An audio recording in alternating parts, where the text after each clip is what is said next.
ओम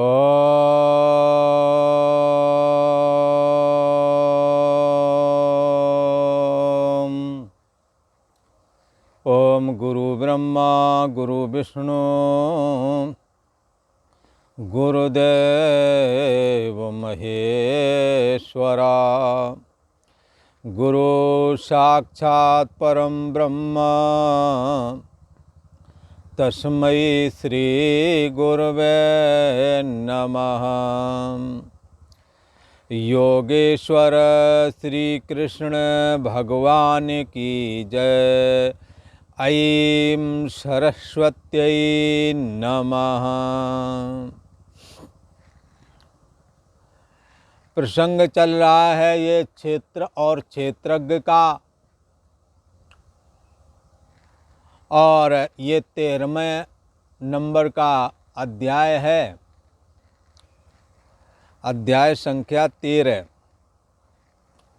इसमें कह रहे हैं कि प्रकृति और पुरुष दोनों अनादि हैं। प्रकृति में क्या है, प्रकृति क्या है? विकारवान है, और पुरुष का प्रकृति के साथ संबंध है।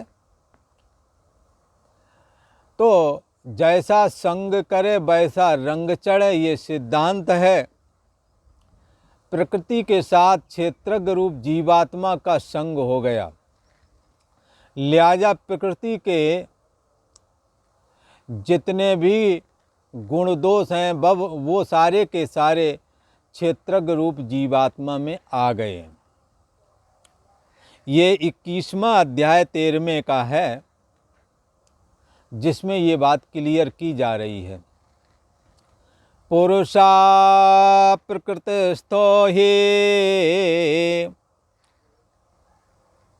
पुरुषा प्रकृतिस्थो हि भुंक्ते प्रकृतिजान् गुणान् कारणं गुणसंगोऽस्य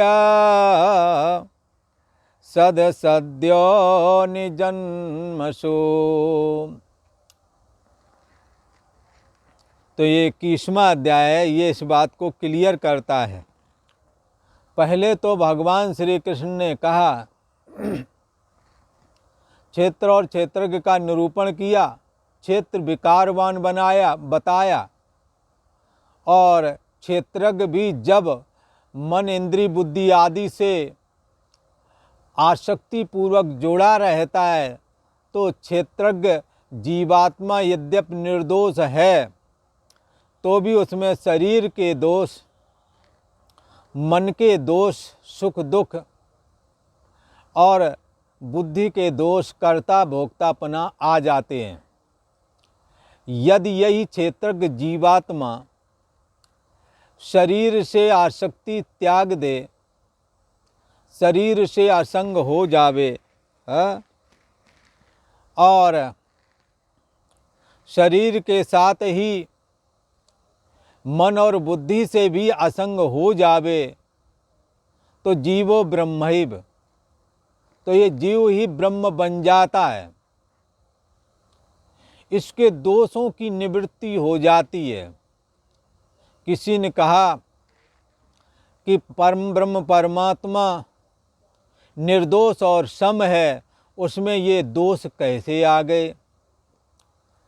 दोष आ गए हैं बंधुओं, जैसे स्फटिक की मणि हो और सामने रखी हो, और उसके पीछे की साइड में आप गुलाब का लाल फूल रख दीजिए, तो लाल फूल की लालिमा उस स्फटिक के टुकड़े पर, स्फटिक का कोई चौकोर टुकड़ा हो अथवा कांच का हो, और पीछे के साइड में यदि लाल गुलाब रख दो तो वो स्फटिक अथवा कांच लाल लाल दिखता है। तो किसी ने कहा, महाराज ये कांच में लालिमा कहाँ से आई है? तो कहेंगे लाल जो गुलाब का फूल है उसका संग दोष कांच के अथवा स्फटिक मणि में आ गया है, ऐसे ही बंधुओं, इस क्षेत्रज्ञ रूप जीवात्मा जो कि निर्दोष है, क्यों निर्दोष है ये, और सम भी है। निर्दोष और सम क्यों है?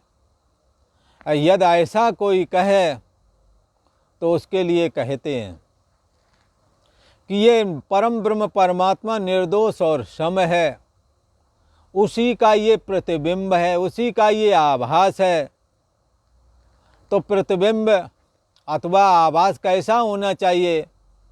निर्दोष और सम ब्रह्म है तो उसका प्रतिबिंब भी निर्दोष और सम होना चाहिए। पर प्रतिबिंब निर्दोष और सम तो नहीं है, दोष वाला है और विषम हो गया है। जैसे सुख के प्राप्त होने पर यह सुखी हो जाता है, इसने अपनी समता त्याग दी और सुखाकार वृत्ति हो गई। और जब प्रतिकूल परिस्थिति आई तो मन दुखी हो गया और इसके चित्त की स्थिति कैसी हो गई? दुखाकार।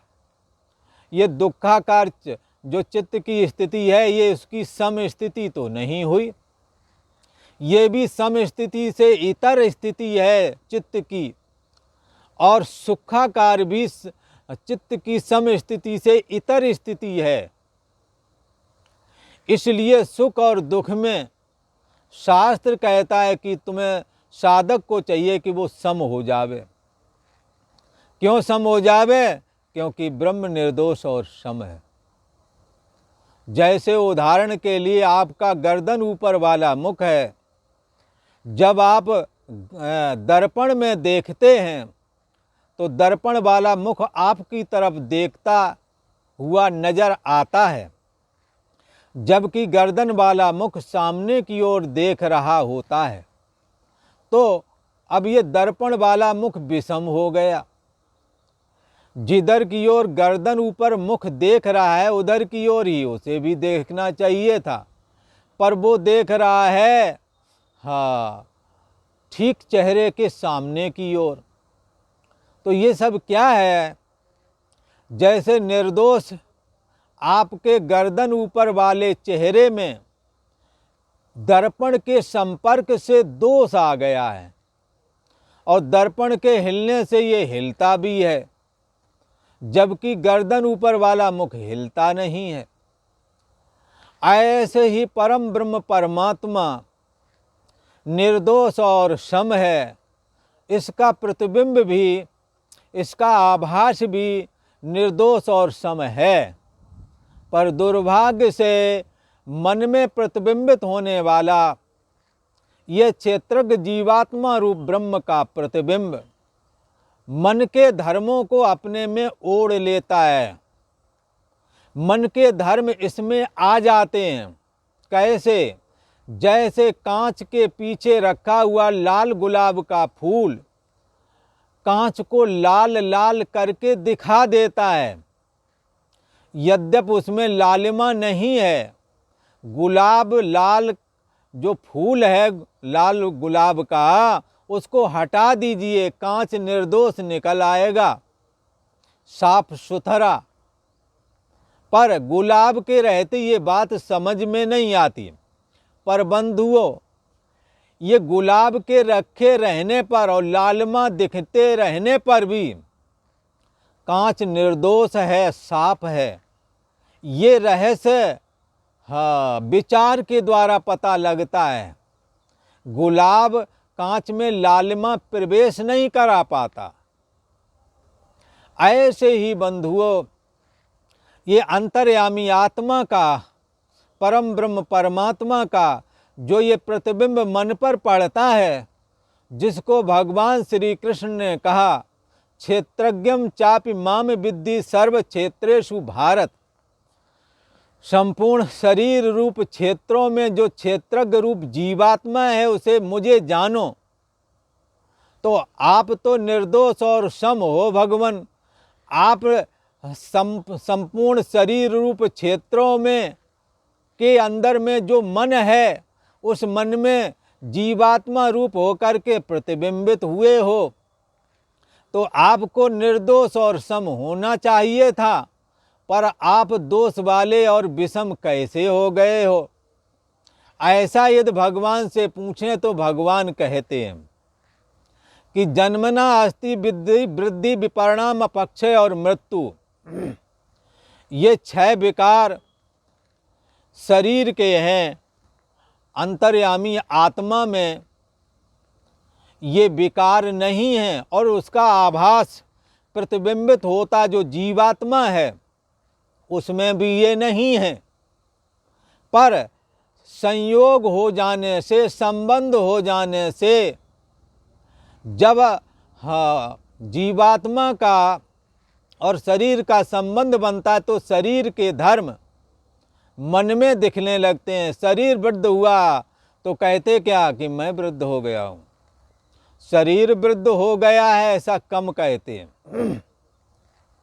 पर ब्रह्माभ्यासी लोग जो साधु संत हुए हैं वो ऐसा बोलते हैं, देहाभिमान को छोड़ने का प्रयास करते हैं। बोलते हैं कल एक जगह बहुत बड़ा कार्यक्रम था और संतों के प्रवचन चल रहे थे। उस प्रवचन में जो लोग श्रोता लोग बैठे थे उसमें ये शरीर भी बैठा था। शरीर के अभिमान से छूटने के लिए संत नाना प्रकार की युक्तियों के द्वारा अपना अभ्यास बनाते हैं। इसी प्रकार मन अनुकूल विषय के प्राप्त होने पर खुश हुआ। ये सुखाकार वृत्ति मन की साम्य अवस्था से हटकर है। और जब प्रतिकूल विषय प्राप्त हुआ तो प्रतिकूल विषय में जो दुखाकार स्थिति बनी, ये भी मन की साम्य अवस्था से हटकर की वृत्ति है, सम तो ना रहा। ये विषम कैसे हो गया है? तो भगवान से पूछा, हे भगवान, आप जीवात्मा बने हुए हो, आपका जीवात्मा रूप ये प्रतिबिंब ये विषम क्यों कर हो गया? तो भगवान कहते हैं, मन से संबंध बना लेने से मन के धर्म भी मेरा आभास जो जीवात्मा है उसमें दिखने लगते हैं। इसलिए शास्त्र ने कहा, जन्म मृत्यु रूप जो देह के धर्म हैं, इससे जीवात्मा अंतर्यामी आत्मा तो रहत है ही, जीवात्मा भी इन धर्मों से रहत है। यदि इन धर्मों को त्याग दें, जीवात्मा शरीर के धर्मों से रहित हो जावेगा, शरीर और शरीर के धर्मों से रहित हो जावेगा। देहाभिमान का त्याग कर दें तो देहाभिमान के त्याग करने से देह और देह के धर्म इनका ऑटोमेटिकली ही त्याग हो जाता है। और यदि मन से असंग हो जाएं तो मन की सुखाकार और दुखाकार जो मन के धर्म हैं, इन धर्मों से भी ये जीवात्मा छूट जाता है। तो इसी प्रकार यदि प्राणों से असंग हो जाएं तो भूख और प्यास प्राणों के धर्म हैं। तो जब प्राणों से आप असंग हो गए तो भूख और प्यास प्राणों के हैं, न कि तुम्हारे धर्म हैं। भूख और प्यास मुझे नहीं लगती, अंतर्यामी आत्मा को नहीं लगती, ना ही उसके प्रतिबिंब से जीवात्मा को भी नहीं लगती भूख प्यास। भूख प्यास प्राणों को लगती है और ये प्राण भूख प्यास को धारण करके प्यास को धारण करके पानी पीता है, भूख को धारण करके अन्न खाता है, जिससे शरीर पुष्ट होता है। ये एक प्राकृतिक प्रक्रिया स्वाभाविक चल रही है। हम इससे यदि असंग हो जाएं तो निश्चय ही शरीर और शरीर के धर्मों से, प्राण और प्राण के धर्मों से, मन और मन के धर्मों से हम असंग हो सकते हैं। तो ये जीवात्मा जो दोष वाला और विषम हो गया है, शरीर मन और इंद्रियों के तथा प्राणों के तथा बुद्धि के संपर्क में आकर के यदि इन शरीर मन प्राण आदि के का त्याग करके हाँ, त्याग कर देंगे आप? क्या नहीं कर सकते, न धारण कर सकते हैं। ईश्वर ने प्राण प्रवेश कराए हैं, शरीर दिया है, न नष्ट कर सकते हैं ना ही बना सकते हैं। ये तो अपने समय पे मिला है और अपने समय पर ही छूट जाएगा। कोशिश बेशक करो आत्महत्या के, कई आत्महत्या करने वाले आत्महत्या तो नहीं कर पाते, पर और दुर्गति को प्राप्त हो जाते हैं, फिर सारा जीवन बड़े कष्ट में जीते हैं। इसलिए बंधुओं, जीवन में आत्महत्या का विचार कभी नहीं करना चाहिए। बचे हुए जीवन में परमात्मा का स्मरण करें। हर एक श्वास कीमती है। जिस श्वास में भगवान का नाम ले लोगे वो श्वास सार्थक हो जाएगी। इसलिए हमें सदैव परमात्मा के चिंतन में लगा रहना चाहिए। शरीर को नहीं त्यागना है, हाँ, शरीर का अभिमान छोड़ देना है, मन बुद्धि से संबंध त्याग देना है, असंग हो जाना है। ऐसा करने से ये अंतर्यामी आत्मा का प्रतिबिंब जो सभी क्षेत्रों में क्षेत्रज्ञ रूप जीवात्मा करके विद्यमान है, ये जो दोषवान और विषम हो गया है, ये निर्दोष और सम हो जाएगा। जब ये परम ब्रह्म परमात्मा जो कि निर्दोष और सम है, इसका प्रतिबिंब भी जब निर्दोष और सम हो जाता है, तब ये जीवात्मा धन धन हो जाता है। और इसी को कहते हैं आत्म संस्तम मना कृत्वा। अपनी जीवात्मा रूप इस मन को अंतर्यामी आत्मा में स्थापित करो। फिर न किंचिदप चिंतित, फिर कुछ मत सोचो, किसी का क्या न सोचें। अरे देव मैं हूँ ये मत सोचो, मैं आत्मा हूँ, मैं ब्रह्म हूँ, ये ही सोचो। भोग भोग की लिप्सा छोड़ दो। गुरु महाराज ने जो उपदेश किया है उसको धारण करो। सतगुर वैद्य वचन विश्वासा, संयम ये न विषय की आशा। गुरु महाराज ने जो अध्यात्म का उपदेश दिया है उसको धारण करो बंधुओं। और संयम ये रखना है कि आ ब्रह्म बुभनान लोका पुनरावर्ती नोर्जुना माम उपेत तू कौन्तेय पुनर्जन्म न विद्यते है। यहाँ के भोग हों चाहे ब्रह्मलोक पर्यंत के भोग हों चाहे स्वर्ग के भोग हों, हमें कोई भोग नहीं चाहिए। मुझे धर्म की भी लिप्सा इच्छा नहीं है, न धन चाहिए, न धर्म चाहिए, न काम सुख की भी अब कोई लिप्सा रह गई है। हाँ, जन्म जन्म रति राम पद, भगवान की भक्ति को मांगना चाहिए, जिस भक्ति के द्वारा देहाभिमान से ये साधक छूट जाता है, मन तथा मन के धर्मों से असंग हो जाता है, प्राण तथा प्राण के धर्मों से असंग हो जाता है, बुद्धि और बुद्धि के धर्म कर्ता भोक्तापना इससे असंग हो जाता है। तब ये हाँ परम ब्रह्म परमात्मा का प्रतिबिंब जो क्षेत्रज्ञ रूप जीवात्मा है, जो निर्दोष होते हुए दोष वाला हो गया है, वो निर्दोष हो जाता है, दोष रहित हो जाता है, सम हो जाता है। तस्मात् ब्रह्मणि ते स्थिता, इसलिए वो ब्रह्म में स्थित हो जाता है। यही वो तैर्जिता सर्गो ऐसाम साम्ये स्थितम मनः निर्दोषम ही समम ब्रह्म तस्मात् ब्रह्मणि ते स्थिता।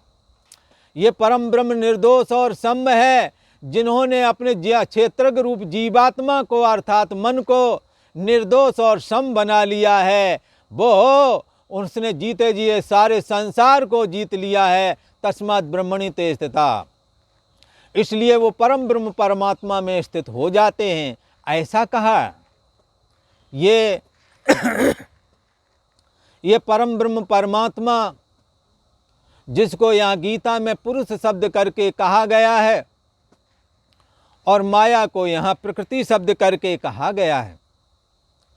यहाँ पुरुष शब्द करके परम ब्रह्म परमात्मा का जो सभी शरीर रूप क्षेत्रों में हाँ जो प्रतिबिंब पड़ता है मनों पर, जिसको क्षेत्रज्ञ कहते हैं, ये क्षेत्रज्ञ जीवात्मा को यहाँ समझना। क्षेत्रज्ञ जीवात्मा हाँ ये प्रकृति में जब स्थित होता है तो प्रकृति के धर्म इसमें आ जाते हैं। इसी बात को इस 21वें अध्याय में भगवान श्री कृष्ण कह रहे हैं। पुरुषा प्रकृतिस्थो ही भुंक्ते प्रकृति जान गुणान कारणम गुण संगोष सद सद्यो जन्मसो। बंधुओं, जब अंतर्यामी परम ब्रह्म परमात्मा जो कि भगवान श्री कृष्ण का अंतर्यामी स्वरूप है, जो कि समस्त बुद्धि देश का साक्षी भी है, ऐसा जो परम ब्रह्म परमात्मा है वो निर्दोष और सम है। उसका प्रतिबिंब जो सभी शरीर रूप क्षेत्रों के अंदर जो मन विद्यमान है, उस मन पर जो प्रतिबिंब पड़ता है उसको क्षेत्रज्ञ जीवात्मा कहते हैं। ये जीवात्मा रूप क्षेत्रज्ञ भी निर्दोष और सम है, पर दोषवान तब हो जाता है जब प्रकृति के साथ जुड़ जाता है। इसलिए यहाँ का प्रकृतिस्था, प्रकृति में स्थित हुआ ही है जीवात्मा, क्षेत्रज्ञ रूप जीवात्मा। किसी ने पूछ लिया महाराज कहाँ पर स्थित है प्रकृति में, तो बंधुओं प्रकृति का तमोगुण अंश ये शरीर है जो 25 तत्वों का बना हुआ है। प्रकृति का रजोगुण भाग पंच प्राण, प्राण अपान समान उदान और व्यान, और 5 कर्मेंद्रियां ये प्रकृति का रजोगुण है, और 5 ज्ञानेंद्रियां मन बुद्धि चित्त अहंकार ये प्रकृति का सतोगुण है। इसी में उस परम ब्रह्म परमात्मा का जो प्रतिबिंब बनता है वो इन्हीं पर बनता है। तमोगुण रूप शरीर में सीधा सीधा प्रतिबिंबित नहीं हो पाता, रजोगुण में भी सीधा सीधा प्रतिबिंबित नहीं हो पाता, परंतु बुद्धि जो विशुद्ध सतोगुण से बनी हुई है, उस विशुद्ध सतोगुण में ये परम ब्रह्म परमात्मा का प्रतिबिंब ऐसे ही अंकित हो जाता है जैसे कि दर्पण में तुम्हारा चेहरा अंकित हो जाता है, चेहरा आपका प्रतिबिंबित हो जाता है। और बंधुओं, रजोगुण रूप कर्मेंद्रियां तथा तमोगुण शरीर में ये सीधा सीधा प्रतिबिंबित नहीं होता। तो किसी ने कहा फिर ये कैसे होता है? बंधुओं, ये ऐसे होता है, ये परम ब्रह्म परमात्मा विशुद्ध सतोगुणी बुद्धि में प्रतिबिंबित होता है, और बुद्धि के थ्रू फिर मन में आता है, और मन के थ्रू प्राण और कर्मेंद्रियों में आता है। ये भी चैतन्य सत्ता से चैतन्यवान हो जाती हैं, और फिर शरीर को भी चैतन्य बना देती हैं। जैसे कि सुषुप्ति से जागा हुआ पुरुष जो मुर्दे के समान था, वो चैतन्य होकर के आँखें खोलता है तरोताजा होकर के, क्योंकि उस अंतर्यामी परम ब्रह्म परमात्मा का आभास लेकर के ये प्रतिबिंबित हो गया शरीर भी। शरीर ओजवान दिखने लगता है, नेत्र खिले हुए से लगते हैं, लगता है नई ऊर्जा लेकर के आया है। ऐसा जो महसूस होता है तो ये प्रकृति तमोगुण से शरीर, रजोगुण से प्राण कर्मेंद्रिय, तमो और सतोगुण से मन और बुद्धि चित्त अहंकार, ये 4 प्रकार का हो जाता है। ये सबसे प्रथम तो सतोगुण में प्रतिबिंबित होता है, और फिर बुद्धि के थ्रू मन के माध्यम से इंद्रिय रूप होता हुआ देह और जगदाकार हो जाता है ये आपका अंतर्यामी आत्मा। ऐसा जो परम ब्रह्म परमात्मा का प्रतिबिंब है जो जीवात्मा, ये जीवात्मा प्रकृतिस्थो ही भुंगते।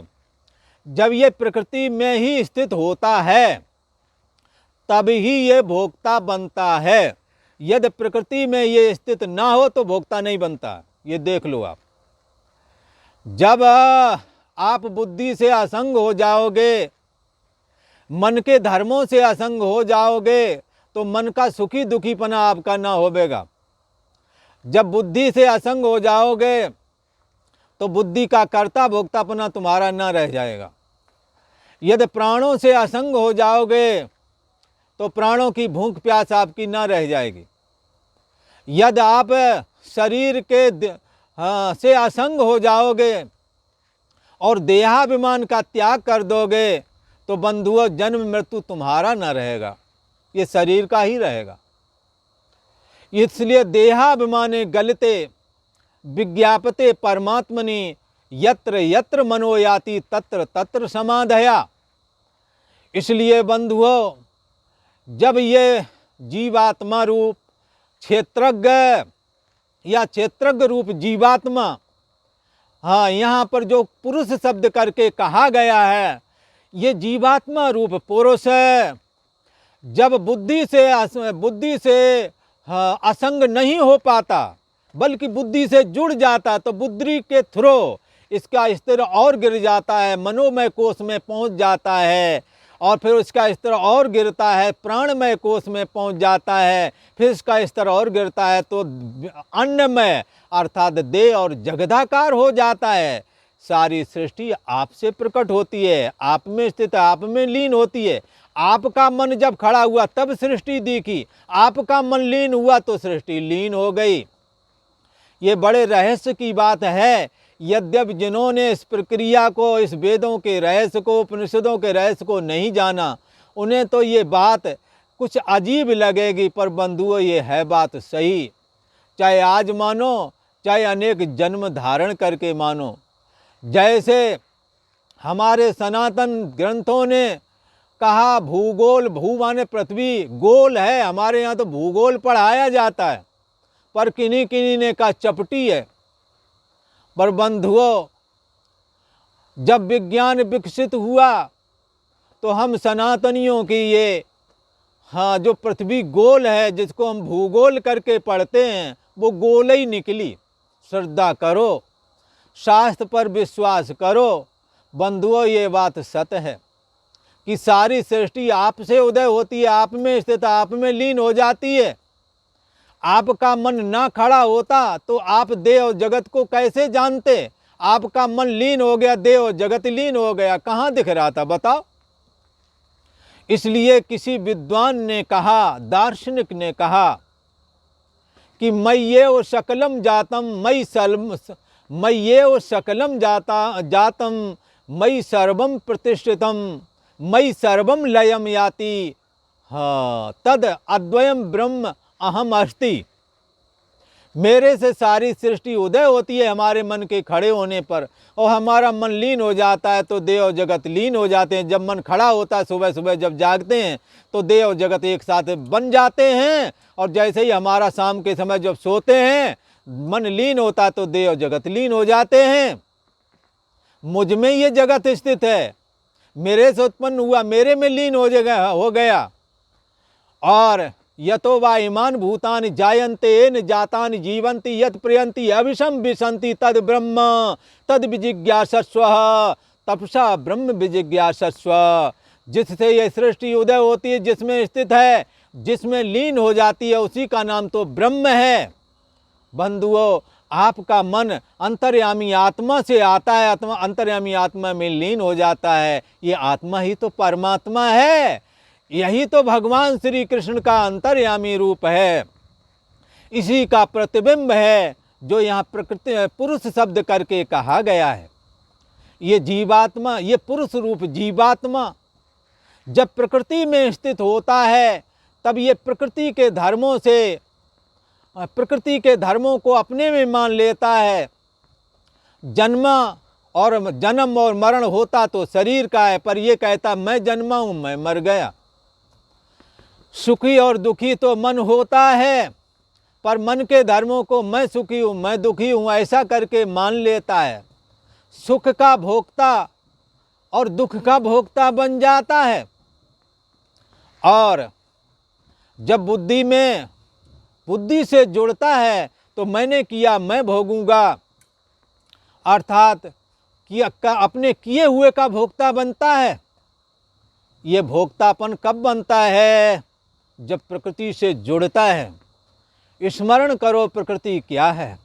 तमोगुणी प्रकृति शरीर है, रजोगुणी प्रकृति कर्मेंद्रियां और प्राण है, तमोगुणी प्रकृति, मन बुद्धि चित्त अहंकार और 5 ज्ञानेंद्रियां। इसमें जब इस प्रकृति में जब जीवात्मा जुड़ जाता है तो इसका भोक्ता बन जाता है। अनुकूल परिस्थिति में सुख का भोक्ता बनता है और प्रतिकूल परिस्थिति में दुख का भोक्ता बनता है। भगवान शंकराचार्य जी ने कहा, आद्य शंकराचार्य जी ने, जीवो ब्रह्मैव न परा, ब्रह्म सत्यम जगत मिथ्या, जीवो ब्रह्मैव न परा। ब्रह्म सत्य है, जगत मिथ्या है, जीव ब्रह्म ही है। इसलिए ब्रह्म ही वेदम सर्वम, आत्मा ही वेदम सर्वम, सब कुछ आत्मा ही है। भगवान श्री कृष्ण कहते हैं, प्रकृति में स्थित हुआ ये जीवात्मा रूप पुरुष प्रकृति से उत्पन्न होने वाले जो त्रिगुणात्मक पदार्थ हैं, इनका भोक्ता बन जाता है। सुखाकार दुखाकार वृत्ति बनती है, इनका भोक्ता बन जाता है। अनुकूल पदार्थों का भोक्ता बन जाता है। प्रतिकूल पदार्थों से दुख होता है तो दुख का भोक्ता बनता है। क्या कारण है इसमें, किसी ने पूछा। भगवान कहते हैं, गुण संगा। प्रकृति के जो 3 गुण हैं, तमोगुण शरीर के रूप में दिख रहा है, इसका साथ कर लिया, इसलिए जन्म मरण तुम्हारे में आ गए। प्रकृति का जो रजोगुण प्राण और कर्मेंद्रियां हैं, इसलिए मैंने किया करने का अभिमान, कर्मेंद्रियों के द्वारा काम होता है, इसलिए करने का अभिमान आ गया। भूख प्यास आ गई तुम्हारे में, जो आपको भूख प्यास कभी लगती ही नहीं, प्राणों के धर्म है ये। क्या कारण है भोक्तापने का? भगवान श्री कृष्ण कहते हैं, यह गुणों का संग ही इस जीवात्मा को सुखाकार दुखाकार पद पदार्थों का तथा पद पदार्थों का और सुखाकार दुखाकार वृत्ति का भोक्ता बना देता है। जिससे होता क्या है, सुख की प्राप्ति करने के लिए ये नाना प्रकार के गंदे कर्म भी कर लेता है, निषिद्ध कर्म भी कर लेता है और कभी अच्छे भी कर लेता है। कर्मों के बंधन में बंध जाता है। और जो इस अंतर्यामी आत्मा को जान जाता है, जो निर्दोष और सम है, यदि मन को निर्दोष और सम बना लिया, शरीर से असंग हो गए, प्राणों से असंग हो गए, मन से असंग हो गए, बुद्धि से असंग हो गए, तो आपका जीवात्मा ये निर्दोष और सम हो गया। तो क्या होगा फिर? तो कहते हैं, भिद्यते हृदय ग्रंथि छिद्यन्ते सर्व संशया छियन्ते चास्य कर्माणि तस्मिन् दृष्टे परावरे। फिर तो इसकी हृदय की गांठ खुल जाती है, इसके कर्म ग्रंथि का छेदन हो जाता है, कर्म का बंधन कट जाता है, सदा सदा के लिए मुक्त हो जाता है, उस परम ब्रह्म परमात्मा में लीन हो जाता है। ये जीवात्मा को गुणों का संग ही इस जीवात्मा को अच्छे कर्म करने से अच्छी योनि में, गंदे कर्म करने से गंदी योनि में, ऊंच नीच योनियों में फेंक देता है। ऐसा कहा। एक बार फिर से स्मरण करें, पुरुषा प्रकृतिस्तो ही भुंक्ते प्रकृति जान गुणान कारणम गुण संगोष सद सद्योनि जन्मसु। प्रकृति में स्थित ये जीवात्मा रूप, ये पुरुष रूप जीवात्मा प्रकृति में स्थित होकर के प्रकृति से उत्पन्न होने वाले त्रिगुणात्मक पदार्थों का ये भोक्ता बन जाता है। त्रिगुणात्मक वृत्ति का, सुखाकार और दुखाकार वृत्ति का भी भोक्ता बन जाता है। और तीनों गुणों का साथ करने की वजह से ही, तीनों गुणात्मक शरीर इंद्रियां मन बुद्धि का साथ करने की वजह से ये कर्तापन से बंध जाता है और अच्छे कर्म से अच्छी योनि में चला जाता है और गंदे कर्म करने से नीच योनि में चला जाता है। गुणों का संग ही इस जीवात्मा के लिए अच्छी बुरी योनियों में जन्म लेने का कारण बन जाता है। और आज इतना ही। ओम शांति है शांति है शांति है।